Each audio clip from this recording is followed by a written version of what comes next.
सोलापुरातील 6 police निरीक्षकांच्या बदल्या झाल्या असून त्यांच्या जागी नवीन अधिकारी लवकरच कार्यभार स्वीकारतील।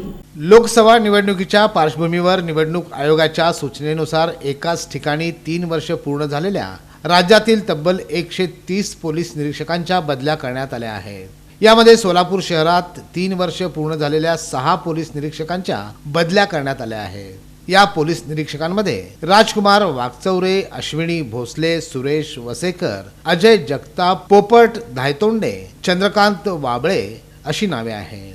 वागचौरे ठाणे शहर, अश्विनी भोसले, सुरेश वाडेकर, पोपट धायतोंडे हे तिघे नागपूर शहर, तर अजय जगताप आणि चंद्रकांत बावळे यांना गडचिरोली शहरात बदली देण्यात आली आहे। या 6 जणांच्या जागेवर सोलापूर शहरात पिंपरी चिंचवडमधून अजित लकडे, दिलीप शिंदे, शहाजी पवार, गडचिरोलीतून कुंदन गावडे, पुणे शहरातून विनायक वेताळ हे पोलीस निरीक्षक बदली होऊन येत आहेत।